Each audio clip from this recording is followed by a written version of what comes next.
Dolphins fans, welcome to another episode of the most positive Miami Dolphins show in the world. I'm your host, Evan Posner. With me always is my co-host, Fins to Win, my dad, Fish Tank Hank. Welcome to another episode of the Fins Bandwagon. Don't forget to like and subscribe. Hank, how you doing, buddy? I'm doing good. How are you doing? Honestly, Yeah. I'll be honest. Sunday night, not so great. Monday night, Yeah. a little realistic. After listening, you know what I love about having the show before us? It reminds me why I'm on the bandwagon. Because I am a Miami Dolphins fan. I bleed aqua. I bleed orange.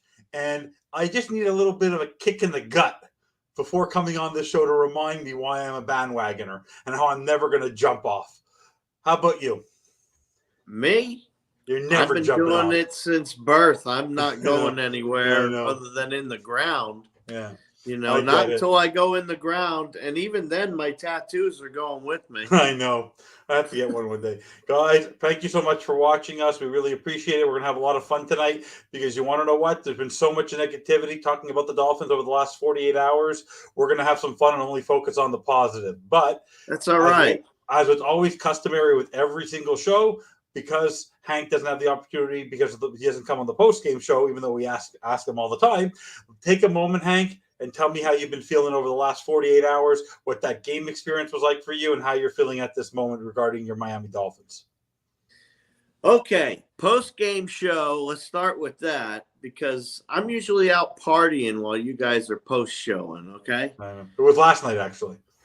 Yeah, I begged Bobby to do it. I begged Bobby to do it. I know, and at 2:00 in the morning, I was out cruising with my wife still. Trust me, I'm out late. I'm out late. Mm-hmm. I get it. Where do we go at 2 a.m, honey? Oh, that's where we went. Patrick Air Force Base. Yeah. Very cool. Went to Patrick Air Force Base. I'd never been there, so I flashed my ID and we got on, and that was fun. Very cool. That was something to do. So we did that at 2:00 in the morning, but nothing was open, so that was pointless. You got to experience it. So what? You'll go back. So we went to the Awful Waffle. What else are you going to do? You go to the Awful Waffle when it's past 2 a.m. You find an Awful Waffle. Go in there. Have yourself one of those cheesesteak with bacon and add a couple fried eggs to that. Oh, yeah. That's real good with those hash browns, too. Good for you. Enjoy it. But you're trying. So stop avoiding. Tell me what you thought of the game. Okay, what I thought of the game. It was a sad showing by Miami in many ways. I mean, I wish the first series the receivers would have caught the balls and at least started off in a positive motion, and all three of them dropped it, and it was 3 and out. So that wasn't too cool. That kind of set the tone of the rest of the game, and not in a good way either. But that's all right. Why is it all right? Why is it all right? The hero of the game was obviously Hill, playing hurt and everything else.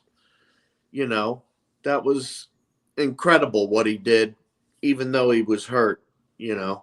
Forget about the cornerbacks got burnt. Everybody got burnt up. The defensive line was pushing through, but they weren't getting it done.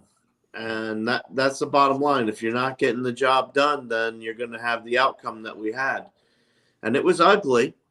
And I was, that was my concern about this game, was the offense of the Chargers with Herbert. So, that was my big thing where I thought, well, maybe, this game might be closer than I thought. And then I thought, no. And then I thought, no, Miami. And I kept kind of flip-flopping in my mind which way it was going to kind of go, how close it was going to be. But I still thought Miami was going to win. But Herbert just lit us up. There's no way around it. He lit us up, and that's good. But I still stand by what I said originally, and that is if we go in and beat Buffalo, we will win the Super Bowl. I still believe that if we go beat Buffalo, we will win the Super Bowl. Still. Okay. So I'm still on the bandwagon. I don't care what anybody else says. I'm never going to get off the bandwagon. I'll be honest. Now we're 48 hours later. And I'm not going to. So last night people said I had an iron lung because I can go on. You know that. Yes, they did, Thirsty. Phillips and Wilkins kicked some butt. Yeah, I can go and go and go. I was very realistic last night on how they played. And I'm going to make an interesting point, though, because I don't want to forget about it. Everyone talks about how Herbert. We're going to talk about how the all different aspects of how the teams have playing over the last couple of games and the different elements of the game. But you brought up Justin Herbert, and I'm not doing any comparisons. That's not what we're about to talk about. Justin Herbert sort of had a game like Josh Allen did in Miami when they lost. There was pressure, but he was able to get away from that pressure, and he was able to dink and dunk. And when you have stars and you utilize your stars of Keenan Allen, Austin Eckler, and Mike Williams, and you only have to, on one throw, he threw the ball down the field on a 51-yard rope. Everything else was within 10 yards. He was doing something that our coach should have been doing most of the game, which we'll talk about. But overall, he had 300-something yards. He had one touchdown. He did burn us. He did kill a lot of clock, but he got a lot of chunk yards. He didn't get a lot of big bombing plays where the cornerbacks were getting burnt. He was playing smart, dink and dunk football because they were playing against the fact that we have a very aggressive defensive coordinator, and as long as you get away from that pass rush, you're going to be successful. So overall, Herbert was great. But he was also not doing stuff that was phenomenally athletic. He was just getting out of pressure because our core, whether it was Chubb, whether it was Phillips had a great game, but whether it was Chubb or whether it was Ingram, they couldn't get to him. They just couldn't get to him. They were always on the outside. So for me overall, on the Herbert side, Herbert was very efficient. He was very successful, but he didn't torch us. It's not like he went out there and threw 400 yards and 5 touchdowns. He threw 350 yards. And he threw one touchdown. It's not like he burned us with points. Okay, so let me just get that point across. So for me, overall, 48 hours later, Hank, this team lost the football game simply because we have a head coach right now who, even on the bandwagon, I've been hard on him, who is a first-year coach, but realized that the pheromones of his office or the pheromones of the hot seat of being the Miami Dolphins coach got to him, and he doesn't adjust. And that's what Flores used to do. That's what Gase used to do. These new coaches who think they are Gase. I'm going to go back to Gase. They only focus on what they're successful at. They're focused. If you think about it, you said they threw 3 plays, right? Let me ask you something. They dropped the ball. You're a forever core. There's no, even in your heyday of watching Marino, if you're going to try 3 15-yard passes to start off a game and not kill any clock or not even attempt to get the run against a weak defense, that is somebody who's already is not adjusting at the beginning of the game to the elements of what's in front of him. He's sticking with what he thinks works. So you're saying that they dropped the ball, but don't you think on that first series they should have mixed it up a little bit and had a sustained drive? Yes and no, because it's always easy to Monday morning quarterback, as they say. Yeah. So, knowing what I know now, sure. But at the same time, knowing what I know now, the running game didn't work against their defense. And the reason why it's not working is because our offensive line is still not working yet. We averaged 4.8 yards a carry. How did it not work? Yeah, we averaged 4.8 yards a carry. When's the last time we averaged 4.8 yards a carry? The game against Cleveland? Yeah, a long time ago. That was 3 weeks ago. 4 weeks ago. Well, there you go. That's a month ago. That's a long time in the NFL. Yeah, but still, remember, NFL stands for not for long. Remember? You know. On the podcast, so let's just talk about this. Let's just talk about the game overall. No, let's not dig our heels in this game. I'm not talking about the game. Let's talk about what happened during the game. I'm going to go backwards. We're going to save Tua for the end. We're going to save the offense. I'm going to go defense a little bit. Tell me why you are still confident in this defense. Explain to me why you think this defense is capable of leading to what you say is to a Super Bowl.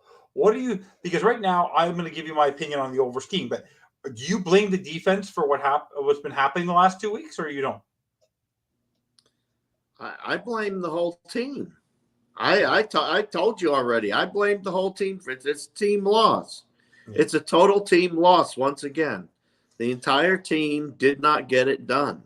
There's no other way to put it. Yeah. I mean, because we stunk it up. Here's my thing. Okay, if you want to have bandwagoners on this team, you have Christian Wilkins, you have Jalen Phillips, you have Cater Kohu, you have players who are going crazy. Hammer time, digging. Thanks, guys. Ben, I love him. Ben, by the way, Ben's one of my people. He works with me. He's a great guy. Thanks, Ben, for always watching the show. But Hank, you know what really bothered me? You know what the number one thing that bothered me about the game? I just want to let you know that the left me the most sour taste in my mouth. You know what it was? It wasn't how the offense played. It wasn't anything. It was when your captain on defense doesn't care that he gets burned, because when he got burnt, he didn't touch the guy and just walked away from the play. When Xavier Howard, who's supposed to be your elite player, who's supposed to be one of your leaders, doesn't care about playing football right now because he's injured and he feels like everyone's doing him a disservice, that has a negative effect on the team. When your leaders, like, look at how hard Teron Armstead, what a warrior Teron Armstead is, right? Playing with a brace, all of our captains put their heart out there except X, if you think about it. And that can pull a team down when your leader of your defense is being outplayed by an undrafted free agent from a Division II school in Cater Kohu. So tell me why, because I want you to put me in the bandwagon for him. Tell me why I should believe in X right now. Tell me why I should believe in X. Why you should believe in X? The way after that play. Wow, okay. After that play. Well, I mean, that isn't the only play where he's been messing up. I mean, there's a lot of different things where he's been messing up, to be honest with you. But you know what? He'll get it back. He's gonna get his mojo back, and I believe he's gonna get it back coming up this week. Okay. And I'll tell you why. It's gonna be a game in the snow. And I like the cornerback over the wide receiver in the snow. I really do. If X gets in front of him in the snow and doesn't let him get behind him, I truly believe he'll have an interception or a shutdown for the day. Okay. All right. I'll give him another chance. Can I ask you a question? And we'll stop talking about the other game, and then we'll talk about the overall players and what they can do to get better. What were your thoughts towards the end of the second half? There's two plays I want to ask you about because it's important. The 3rd and 17 call, where you basically had everyone standing in the end zone like it was a Hail Mary on the 30-yard line. What were you thinking in that moment? Dennis, welcome. I don't know. I don't know because I tried to wash the game from my memory. So you don't want to talk about it anymore. So we'll move on. Okay. Can I ask you an NFL question? Hey, this is the Fins Bandwagon, and you said that you always have positivity. I am. I'm giving you. And I keep trying to flip the switch. And I want you to flip. I'm making it tough on you. I always will make it tough on you. Can I ask you a question? Positive. Jalen Phillips made a tackle like I've never seen. How is that in any way? You've been watching football for a very long time. How is that roughing the passer? That was just a crap call. That was a crap call, period. Should have never happened. Yeah. Momentum should have never happened. Was it a momentum changer? After they watched that film, they saw his hands were down on impact. His arms bounced up. Not his body bouncing off of the guy. Yeah. His arms bounced him up, and then he went back down on his hands a second time. Okay. So it's It was stupid. Okay, we're on. Okay, we're 22 minutes into the show. Everyone, thank you. Don't forget to like and subscribe. We appreciate all of you for watching. Let me talk about this. Let's talk about McDaniel. I was hard on him the last 24 hours, okay? I was very tough on him. I've been tough on him all year, even because you want to know what? I have high expectations for this coach with the weapons that he has. How is he? Tell me how he's going to fix this on a short week, because he didn't adjust. So, do you believe that he has been kicked in the teeth in prime time, and that he knows that now he has to put up or shut up? Or tell me why you think McDaniel deserves all of our support right now after that kind of a game where he never got away from what wasn't working. See, and that's the beauty about the Fins bandwagon. It doesn't matter if you get your butt kicked or not. You're still a fan, and you're still on the bandwagon. Yeah.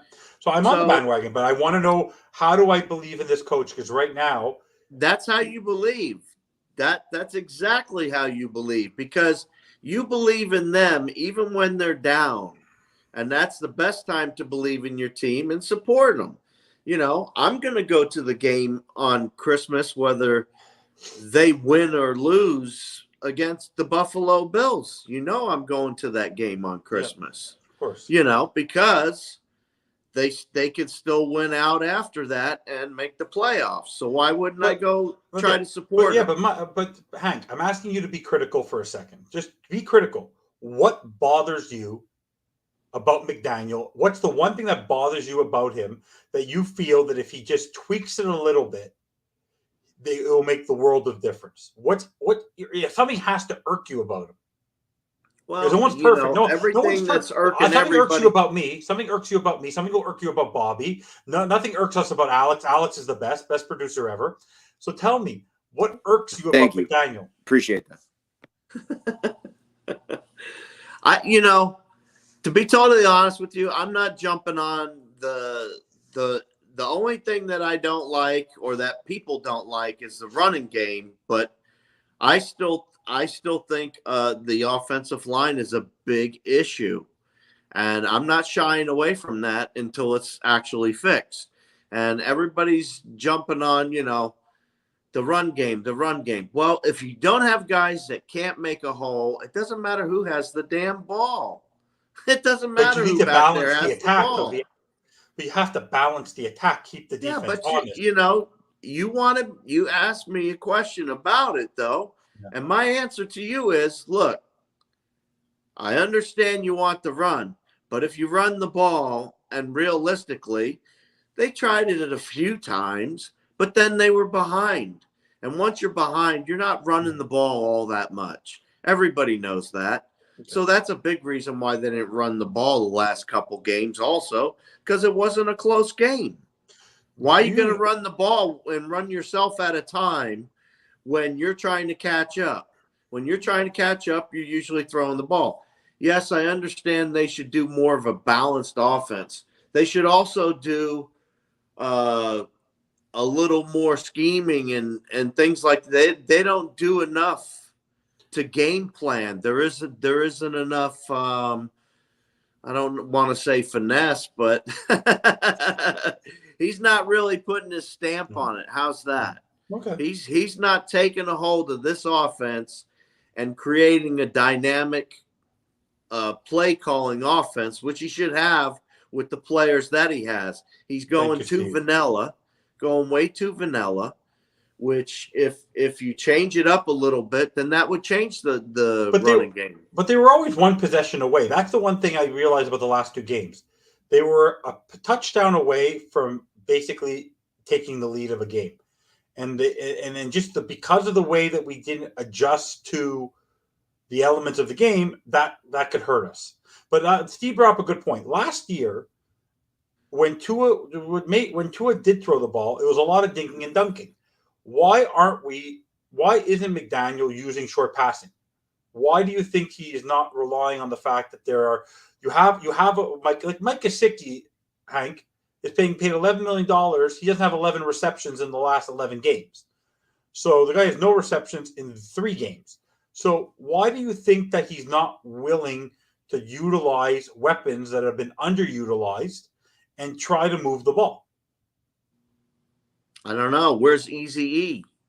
I love that easy. I think Channing. I think the fact that's one thing Where's that our linebacker? I told you. One thing that Tyndall. irks me. Where's That's Tyndall actually at? that's what irks me about him. I could ask you a whole bunch of questions, but I'm not here for that. I'm here for the positive side still. Okay, I'm here to be keep going. positive. Okay, positive. And tell you the positive side. Tyreek Hill. I'm going to give you the positive side of all this negativity we just created. Okay. Well, I'll talk pure positivity. Tyreek Hill is a warrior. He is the MVP of this team. He could be the MVP of the league. Even he had his elements of games. He's a true leader at the end of the game because he could have been pissed off at his quarterback. In the end, he said it was a team loss. That's a leader. He's positive. I think he's fantastic. Christian Wilkins, fantastic. Jalen Phillips, fantastic. Teron Armstead, fantastic. Right? Those are the positive elements. Listen to that. Okay. Listen Bradley to that. Chubb. Isn't that like, that's like, exactly. It's These like are beautiful music things to your ears, isn't Jason it? I made a comment to you 3 weeks ago. Jason Sanders would never miss another kick. He's not missing one kick.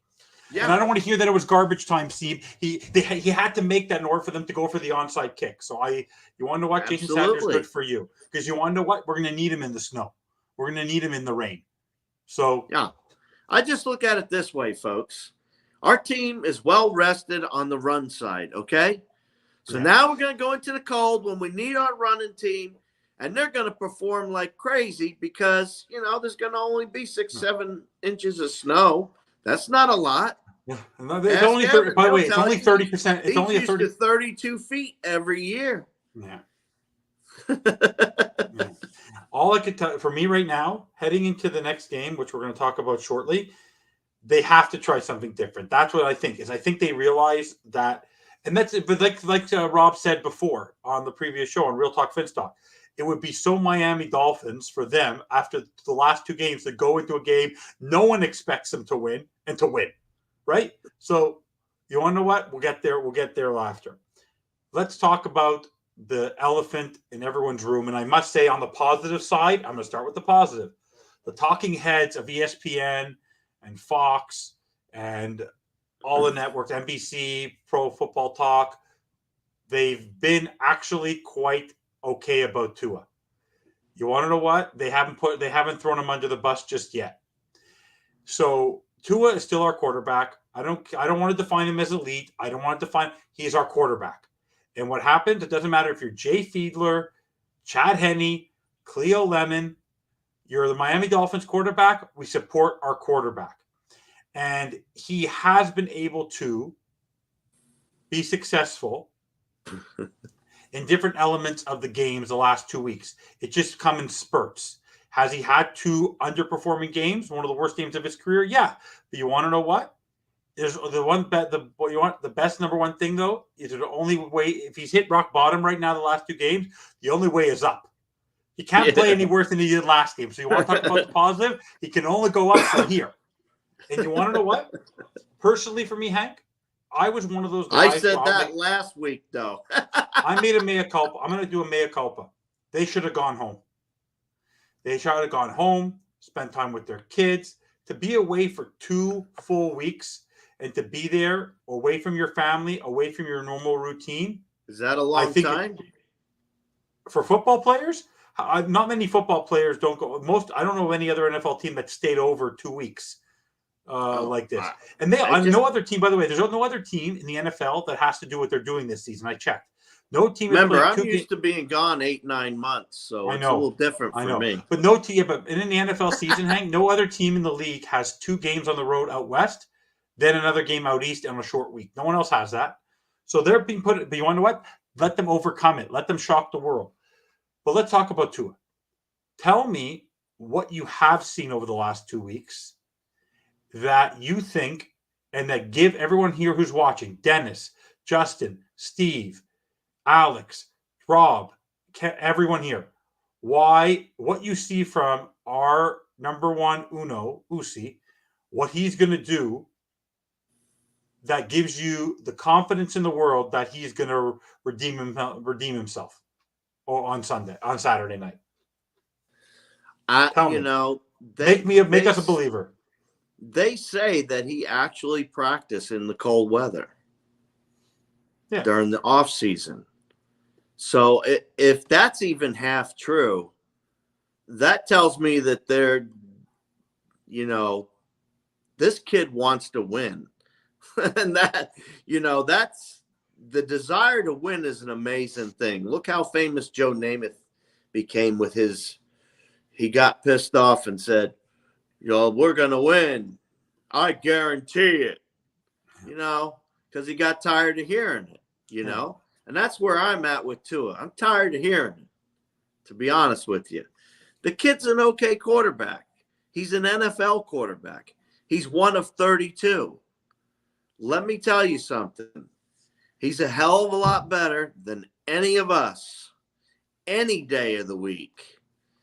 And as far as the linebackers dropping back 15 yards and no run game and this and that, look, let the linebackers drop 15 yards. Great.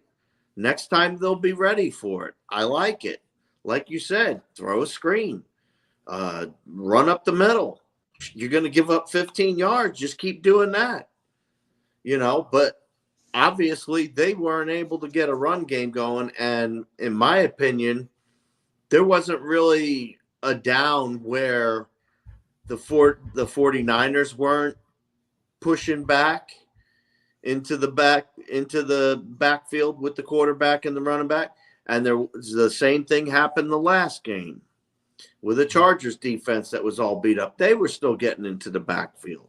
So, until you can actually support something, that's all you're going to do is sling the ball and try to get rid of it and hope that you can make more points than the other team.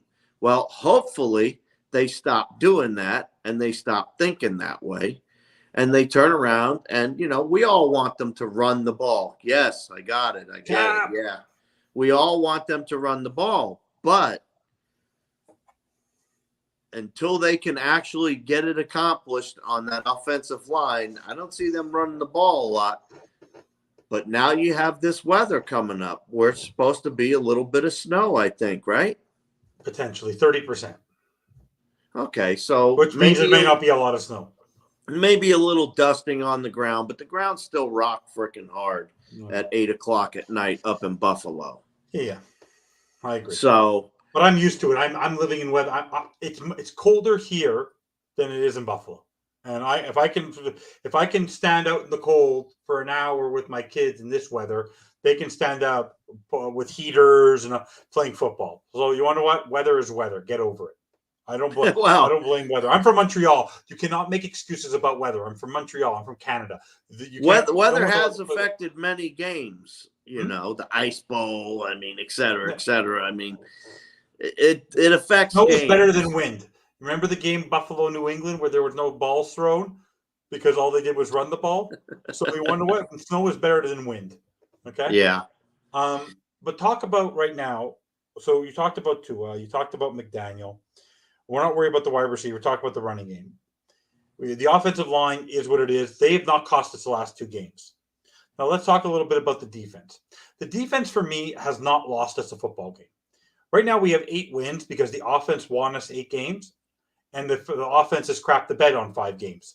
So for me, the number one thing I need to see from McDaniel before we get on the defense, just want to make a point, is that you've heard me. The hardest I was on him is when Thompson was in, Teddy Bridgewater was in, and now the last game to Tua is that he's not prepared to adjust to the elements of the game that's in front of him. He's not a quick adjuster, and that's what I want to see from him.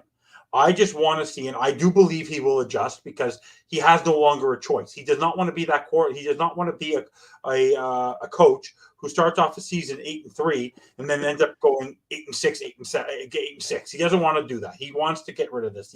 He knows how big this game is and what people are going to think of him as a head coach if he goes into Buffalo and beats Buffalo twice in a season. You know what I mean? So that's what's going to happen. We're going to go into Buffalo and beat them twice this season. I haven't said that yet. I haven't made my prediction yet. Oh.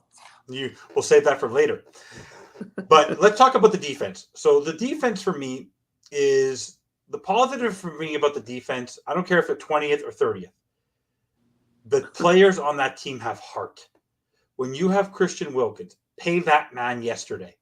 That man never gives up. Jalen Phillips never gives up. Javon Hall and Kader Kohu, they are banged up. There are more injuries on the defense than there are on the offense, and that defense does everything they can. Yes, can they not stop a third down to stop their life? They can't get us off the field on third down. But I think you want to know what the problem for them right now is. The reason why they can't get off on third down is they're never getting off the field. Period. You know, Hank. On time of possession this season, the fact that we have 8 wins, the most amazing, most positive thing I have to say about this defense is they have played one more game than the offense. The offense has really only been on the field for 12 games. The defense has been on the field for 13 games. They are always on the field because we are a quick strike offense and we don't keep long sustained drives. This was 2 games in a row where we didn't have time of possession and we were only one possession away from winning the football game. So think about that. We don't need a lot of offense in a long period of time to win football games, but we need to score to keep our defense comfortable and not feel like they're always fighting it. So I have to give credit to the defense is that they're in a scheme in a zone where they don't have Brandon Jones. They don't have Trill Williams. They don't have Byron Jones. They don't have Nick Needham. They don't have a stalwart thumper at the linebacker position. You want to know what? For what they've been able to do with this defense, I think is a miracle. The fact that they've been able to stay in this, negating the coach, the players are working their asses off, with the exception of number 25, who I've already talked about. How do you think Chubb's doing? Do you think he's overrated so far? The positive thing, I'm about to only be positive about Chubb. Chubb is making Phillips look better. That's all I'm going to say about Chubb right now. He's allowing Phillips to look good. Okay. Thirsty. I have not made my prediction yet, so be quiet. Happy belated birthday, Rob, though. Yeah, to everybody, don't forget to wish Rob a happy birthday. He just turned 21 years old. So talk to me about what you like about our defense. Because I know you've had issues with the linebackers. What is making you smile about the defense? What's making me smile? Oh, man. You Positive. You named them all off.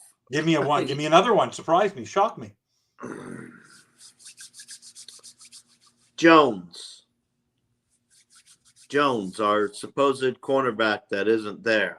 What about him? He's a godsend. Why is that? Well, because now we have Kohu. That's a great answer. By the way, Kader Kohu is the best cornerback we have right now. And I mean that. Yeah, but you wanted you're great with that. Even though he's out and he never contributed and he got paid millions of dollars, probably guaranteed money. Yeah. And Miami got fleeced again by another player. Yeah. So I don't know. Can I ask you a question? I don't know. I'd say Kohu is my go-to. Wilkins is like off the frickin' charts, obviously. I mean, come on. Are you kidding me? You need me to tell you about this? Phillips is a beast. He's a monster. Yeah. I mean, I wish X was performing at a Pro Bowl caliber level, but he's not. Hopefully he'll get off the snide and start performing because he needs to. We have a lot of troubles without him performing, to be honest with you. Well, you've seen it. Deep down the field. And who's there? X. So something has to change. It can't continue down that path. But once again, these are professional football players. They can turn it around from this game to that game. And that's the beauty of football. And that's why I'll continue to be a football fan is any given Sunday. You never know who's going to win. You never know. If you want to know what the most amazing thing for me watching Sunday's game, I'm not talking about the game, what the most amazing thing was, and what shows that even with all of the adversity that this team has faced for years and the struggles we've had, did you see how many Miami Dolphin fans were in SoFi Stadium? Oh, yeah. This team is global. Doesn't matter where you are. There's going to be a Dolphin fan. There's going to be Dolphin fans. And it's amazing to watch. We're part of an amazing core of fans. We're bipolar. But we're like a family. No matter how negative we get, no matter how positive we get, we're like a family, and that's how the team is, and that's what people have to remember. He drives me nuts, Steve, when he's talking about all the stuff he's talking about in the previous show. But you want to know what? If he didn't have that, I wouldn't have as much to say. So we need to go off each other. We need to have both sides of the argument, so we can meet in the middle at some point and continue to be kumbaya with each other. Because I don't think Howard is Pro Bowl, but like I said, I would like to see him in his Pro Bowl form. Yeah, he went Pro Bowl. Not form. He is in his he will be. Yeah. I would like to see it. Yeah. Because I named this show, the Dolphins are supposed to make, because I've swam with Dolphins many times. The Miami Dolphins are supposed to make you happy. They're not supposed to make you cry. The only time the Miami Dolphins should be making us cry is when they're holding that Lombardi trophy, because we're crying for happiness. Stop making us cry while watching football games. That's all I want, is not to make me cry during a football game for the wrong reason. Can I ask you a question? What is it? Do you find that at this point, I have an interesting question, and I love for Justin. Do you think they should give the option to a team to take the ball on kickoffs or on punts at a certain yard line? Because especially for the Miami Dolphins, because special teams in terms of return game for the Miami Dolphins is non-existent. I don't remember the last time a guy caught the ball, whether it's Mostert, whether it's Cedric Wilson, whether it was Tyreek. They have never ran with the football. They just catch it. They don't do anything. They don't get field position. We know the moment the kick goes off, wherever the ball lands, that's where it's going to stay. Why is it that the Miami Dolphins don't utilize that part of the game? I've always wanted to ask you. Because they're just not doing it on special teams. That's obvious. But why don't they think it's important? I wouldn't say they don't think it's important. Then run with the ball once in a while. Take a chance. Yeah. I don't know. I will buy this entire network around, and you a Diet Pepsi. If this entire network around, if they actually run with the ball, catching a punt or a kickoff, I swear to God. I'll do a draw. I don't know what it is. Someone can win something. I'd like to actually see them run the goddamn football off a punt. Get some yards for your offense. Give them good field position. You know what, Evan? Just for you, it's going to happen this Saturday. Yeah, because any prediction I make. This Saturday night, they are going to run the football back from a punt for you, Evan Posner. Yeah. By the way, I'm about to shock Dolphins Thursday after. He's going to be in shock. So let me ask you something. Sunday, I'm not talking about the game. Are you excited for Sunday, or for Saturday night, or are you just like, whatever? Me? Are you excited for Sunday? Are you as hyped up for Saturday. Sunday as you were? Are you hyped for it? Yes. Because this is the game of the season for the Miami Dolphins. Yeah. If they win this game, I believe, like I said, they'll go to the Super Bowl. So that's how important this game is to me. I don't, everybody else might not think that because of these two flopper games and a few other games that they kind of lost. Well, teams lose games. It happens. Yeah. And it was a team loss for the most part. It's not like one side or the other was totally dominant, one way or the other. Yeah. So stop spilling stuff, Evan. I spilled my Red Bull. The same way the Dolphins crapped the bed, I just crapped myself with Red Bull. Shit. Well, that'll get you to calm down now. I am calm. Take a break from the Red Bull. I love my Red Bull. Right. Put the Red Bull down, sir. No, son, not sir. Okay. Let me ask you something. We're now 3/4 into the way to our show. We're going to have a few more minutes just to talk about. For me, what are the keys? What is I know you like to talk about the keys of the game with Bobby on Sunday on Saturday on Fin Talk Today, but tell me the main reason why all of us Dolphin fans should be confident that this team, what element of the team right now gives you the most hope in a game, in the cold, in the snow, that we can compete with the Buffalo Bills, who are hot right now? The defense. they're going to get off the line. You're not going to be able to stop them if it's slushy out there and snow's on the ground. I like that defensive line over Josh Allen and the Bills all day long. All day long. I think they'll be beating him up. This is a defensive game. I think this is going to be a huge defensive game. But for me, the key to this win the run game is the offensive line. The offensive line has to protect our quarterback and give him enough time to throw or to hand the ball off, because you have Matt Milano, who basically turned Mike White into a pancake. You cannot let them get pressure on in the backfield. You need to give them a chance. This is going to be a game of inches.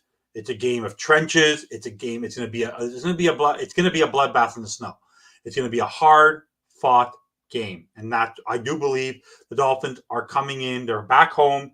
Trust me, they are going to kill. If I was telling people they should be blowing fake snow into that stadium right now just to make sure they can feel the elements. It may not be cold in there. Turn on the air conditioning to 60. Blow snow. Do whatever you need to do to make you feel like you're in the cold elements in Miami. Do whatever you need to do. Just turn off the heat in the locker room. Yeah, I agree. So I'm going to make a prediction here, because right now, before we're not ending the show just yet, we'll end in a minute because I want your final thoughts. But Dolphins Thirsty is reminding me that I said to Bobby last night in my realistic, there's not a chance that the Miami Dolphins are going to win this football game. Okay? Mm-hmm. And I'm a bandwagoner. So I'm going to push. And I'm going to steal a line from Hank, because I can't win or lose on this one. If they win, great. If they lose, I'm not wrong. This final score of this game is going to be 17-17. So I can't lose. It's going to be a tie. I never said they were going to win. I never said they were going to lose. I said they don't have a chance to win. So tie game. That's how I get tie game. Tie game. So you're reeling in my tie game now. Tie game, so I can still stay on the bandwagon and not say that my Dolphins are going to lose. So that's why I'm the driver of the bandwagon. Because now I know you've been watching me. I'm learning from you. I'm learning from you. Oh, is it that way? That way, right? So, what are your final thoughts to the people out there who are teetering on the bandwagon, and why they still should believe? Yeah. That hey, look, they have a lot of reason to doubt, especially in December, especially in inclement weather, et cetera, et cetera, et cetera. Look, folks. This is the game of the year, in my opinion, for the Miami Dolphins. But if the Miami Dolphins still get in the playoffs, I think there's a big chance that they might win one or two of those playoff games, to be honest with you. But this team has yet to come together and be cohesive and prove that to me. And, I'm not one of those people that say they have to prove it to me. No, they don't have to prove nothing to me. They're professionals. They know what they got to do.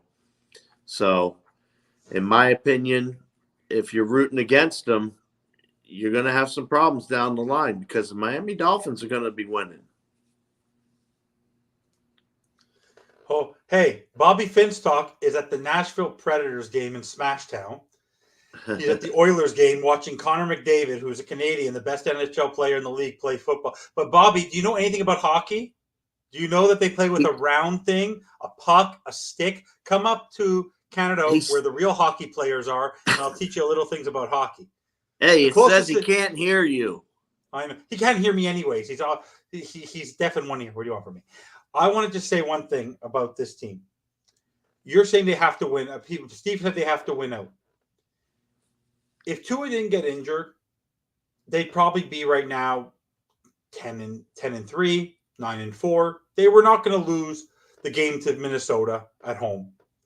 The Cleveland game, the game against the Jets would have been a different story. I think it would have been a much closer game. The game against Cincinnati, you don't know what's going to happen because he started off poorly. But I'll say they'd have at least one more win.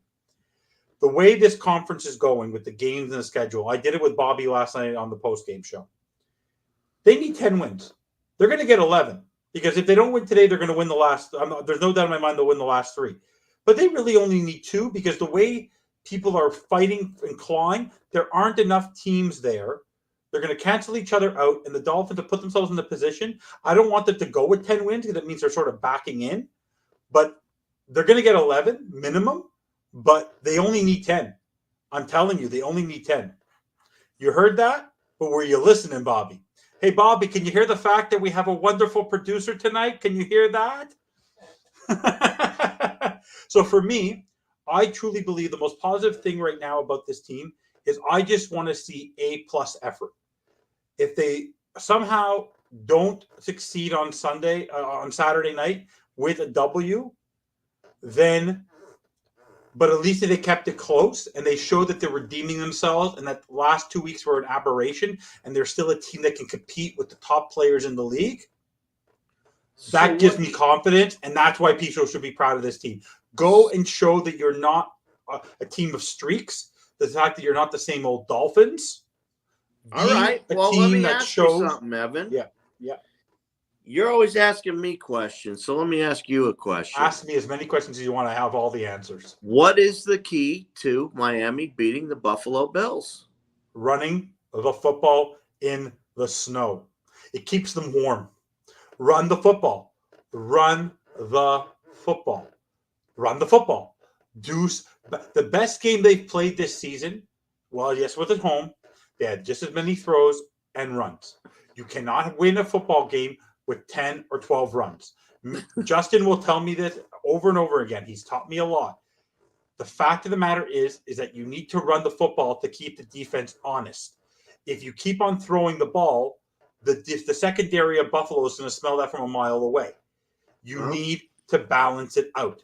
That's why you create plays that look like they're going to be a run, or that look like they're going to be a throw, and they're a run. That's the whole. But not even that. Think about this. You need a head coach to plan these games better. But 2 years ago, which still gives me nightmares, the reason I was mad at people blame Tua for what happened. Tua didn't have a good game. So what? Duke Johnson was running the ball like bangers for the last few weeks of the season. The reason why they won was that they used their running game the entire game. Instead, we were throwing the ball in the rain where it was wet and it was cold, and then you relied on a punter to give us awful field position and polarity. You didn't have a good game plan. No, I'm trying to make forward. No, but I'm trying to make a point. Let me make a point. If you utilize the run game and keep defenses honest, it's the same way if you're a boss in the company. If you're always nice to your employees, they're going to get used to it and they're going to know what to expect. You have to throw them a little bit of a curveball once in a while and give them something that challenges them. Because if you keep on giving them the easy work, they're going to coast and they're not going to learn anything. The team needs to learn that there's another aspect of a game which is called running the football that allows people to win. You think about it. They may not use it a different way, but Buffalo, Josh Allen may be the running back there, but he balances his attack between running and passing. Patrick Mahomes, he may run a lot, but running and passing. Why has Baltimore crap the bed? It's because he runs too much, Lamar Jackson. Why did Justin Fields struggle? He runs too much. You need to have a balanced attack in a cold weather game. You want to throw the ball all you want against Aaron Rodgers, have a good time. But in a game in the elements, what wins you football games, go watch the game of Belichick versus McDermott 2 years in the windstorm, and you ran the football, and it works because teams are not comfortable. Defenses are on their heels when you're running the football. In that game? 9-6. Yeah, exactly. But it doesn't have to be a high-scoring game. Oh, okay. So when you're down. No, but I'm telling you, balance attack. No, you didn't have a quarterback there. I'm saying balance attack. You need a short passing game just as much as you need a run game. And they haven't been doing drop-offs to the back, out of the backfield. They haven't been doing any of that. They haven't been doing any creative plays at all. Well, it's been so vanilla that I can read the damn offensive play before it even comes out the gate. But I think if I can read it, and I suck at reading the offense, just imagine what these players are doing. They're licking their chops going, it's going to be, I know what's coming. Honestly, the only thing I can say to this fan base and to all our bandwagoneers is the fact that third time's a charm. When in doubt, third time's a charm. Mike McDaniel has outsmarted himself for 2 weeks. He realizes the simple line of what you're going to go do to your wife after the show: kiss. Keep it simple, stupid. Just do what works. Balanced attack. Do what works. I Utilize hear the run you, game. but the problem is Miami's not built to run the ball right now. They're going built to throw the ball. Unfortunately, you want to know what? It's all a hustle. They've been waiting for this game to shock you. I hope you're right, because so far they have. I don't. I'm usually right. Look at all the great points I'm getting on the show. All these wonderful people. I paid them all enough tonight to come on the show, to come in the comments and say all these wonderful things about me. Guys, I know. I went over and visited them tonight, and they didn't say nothing to me. So I left. Know. They're on my side today. Steve, Dennis, welcome to the show. You're welcome anytime. If you're ever coming on the bandwagon, just send me a DM at Fins Pause or send a message to Fins to Win. We'd love to have you on the show if you're interested. Guys, dig in the trenches. Steve, Dolphins Thirsty, everyone who's watched the show, we really appreciate it. Don't forget to like and subscribe. All I can tell you is that the Miami Dolphins right now are at a point where they're underdogs again. There's no expectation. There was no expectation against Buffalo. No one thought they were going to beat Buffalo in week 2. No, in week 3. No one expects them to. You did, but you're Hank. Most people, most irrational people, because you're rational, didn't think that we had a chance against Buffalo. Let's shock the world. Let's have some fun. And always remember, the being part of the Dolphins family is supposed to be fun. We're supposed to be happy. We're not supposed to cry. We're not supposed to scream. We're supposed to have fun. And that's football is a game. And games are supposed to be fun. Let's have fun in the snow.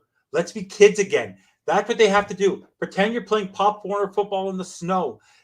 Play like you. That's what the Dolphins have to do. They have to play with no pressure. Just go out there and have fun. And then the W will come their way. Everyone, any final thoughts, Hank? Yeah, it's going to be fun in the snow. I believe Miami's going to be ready for the challenge. I know a lot of people out there are starting to doubt this and doubt that. And, that's what happens when you don't jump on the bandwagon. I'm on the bandwagon. I bleed aqua and orange and white. I'm not going anywhere. And go Fins. Go Fins up. But I want to say one more final thing. The people who have actually been the hardest on the Dolphins the last 2 weeks are actually the true diehard positive fans, because we truly believe that some people who are the negative fans are just saying, oh, this is what they expect. The people who are being the hardest on them are people who are true diehard positive Dolphin fans who are saying that we know you're better than this. It's like telling your little kid who comes home with a 60 on their exam saying, we know you're better than this. You knew this before when I tested you before. What happened? They overthink it. The pressure got to them. Go in with this game with no pressure, because at this point, you have nothing to lose by going to have fun. You have nothing to lose. Everybody, don't forget to like and subscribe on your way out. Join this network. We're having so much fun. This is the best place to go talk about football and wrestling. And don't forget to watch Fast Break tomorrow and No Holds Bar and Bottom Up Fins Up on Thursday. Don't forget about Fins Talk today. It's going to be a wonderful Saturday, triple header. Fins Talk today, digging in the trenches, and the Miami Dolphins actually winning the game. Fins up. Fins up all. Dolphins number 1.